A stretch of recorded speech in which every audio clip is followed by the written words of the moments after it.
Assalamualaikum warahmatullahi wabarakatuh. Sebelumnya, perkenalkan nama saya Agnes Afrianti, NPM B1A022349. Saya dari kelas F. Di sini saya akan menjelaskan materi tentang ilmu perundang-undangan. Yang pertama, saya akan menjelaskan latar belakang.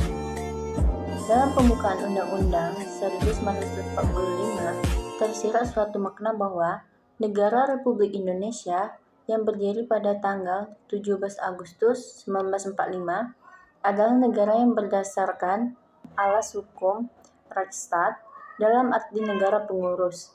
Hal ini tertulis dalam pembukaan atas Undang-Undang 1945 alinea keempat. Perubahan Undang-Undang 1945 yang telah dilakukan berturut-turut dengan perubahan pertama yang ditetapkan pada tanggal 19 Oktober 1999, perubahan kedua yang ditetapkan pada tanggal 16 Agustus 2000, perubahan ketiga yang ditetapkan pada tanggal 8 November 2002, dan perubahan keempat ditetapkan pada tanggal 10 Agustus 2002. Telah membawa dampak yang besar pada perubahan sistem hukum dan perundang-undangan yang berhubungan erat dengan naskah kenegaraan. Terdapat beberapa faktor permasalahan yang terjadi, mulai dari kepentingan politik, golongan, ataupun kepentingan tertentu dari pemegang kekuasaan yang menginginkan hal-hal tertentu untuk dapat diloloskan dalam proses pembentukannya, sampai kepada produk pesanan yang akan menguntungkan pihak-pihak tertentu dengan tanpa melihat secara utuh dan nilai-nilai yang berkembang serta keinginan masyarakat luas yang ada. Kodifikasi adalah penyusunan dan penetapan peraturan-peraturan hukum dalam kitab undang-undang segala sistematis dalam bidang hukum yang sangat luas. Kodifikasi mungkin hanya cocok pada abad yang lalu dan mengalami atau mencapai puncaknya pada masa awal abad ke-15. Pada masa itu, kodifikasi lebih mudah diupaya pada perumusan hukum dari norma-norma dan nilai-nilai yang sudah mengendap dan berlaku dalam masyarakat. Undang-undang kodifikasi adalah undang-undang yang membuktikan pendapat hukum yang berlaku.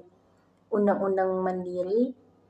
Undang-undang kodifikasi adalah undang-undang yang bertujuan untuk mengubah pendapat hukum yang berlaku. Peraturan perundang-undangan abad ke-19 adalah Kitab Undang-Undang Hukum Perdata dan Kitab Undang-Undang Hukum Pidana, dan pada abad ke-20 adalah berbagai undang-undang di bidang sosial.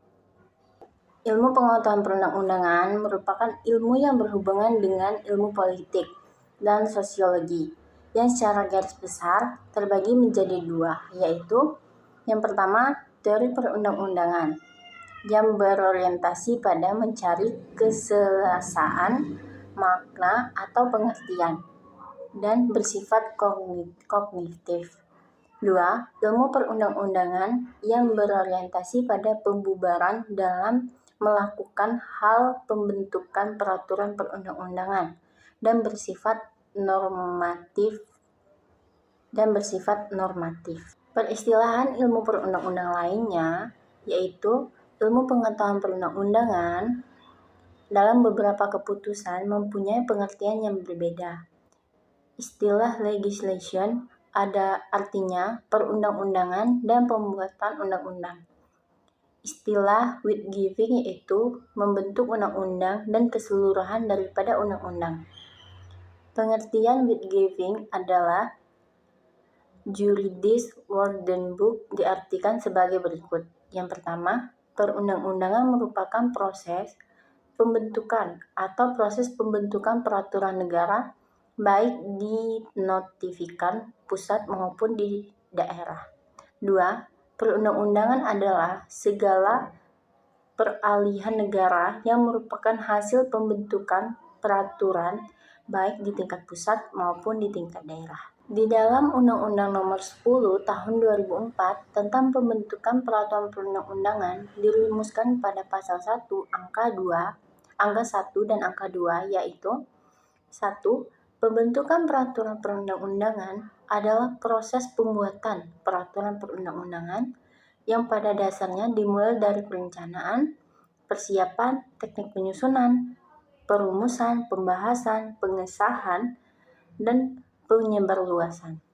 Kedua, pembuatan perundang-undangan adalah peraturan tertulis yang dibentuk lembaga negara atau pejabat yang berwenang dan mengikat secara umum. Yang tersebut dirumuskan pula dalam Undang-Undang Nomor 10 Tahun 2014 tentang pembentukan peraturan perundang-undangan dalam Pasal 1 Angka 1 dan Pasal 1 Angka 2, yaitu yang pertama, pembentukan peraturan perundang-undangan adalah pembuatan peraturan perundang-undangan yang mencakup tahap perencanaan, penyusunan, pembakaran, perserahan, dan penetapan dan pengundangan. Kedua, peraturan perundang-undangan adalah peraturan tertulis yang memuat norma hukum yang mengikat secara umum dan dibentuk diterapkan oleh lembaga negara atau pejabat yang berwenang melalui prosedur yang ditetapkan dalam proses pembuatan perundang-undangan. Peraturan perundang-undangan yang mencakup tahap perencanaan, penyusunan, pembakaran, perserahan, dan penetapan dan pengundangan. Kedua, peraturan perundang-undangan adalah peraturan tertulis yang memuat norma hukum yang mengikat secara umum dan dibentuk diterapkan oleh lembaga negara atau pejabat yang berwenang melalui prosedur yang ditetapkan dalam proses pembuatan perundang-undangan. Fungsi ilmu perundang-undangan dalam pembentukan hukum nasional adalah berdirinya negara Republik Indonesia dikenal adanya bermacam-macam hukum. Hukum tertulis peninggalan zaman Hindia Belanda, hukum tidak tertulis yang merupakan hukum beraneka ragam.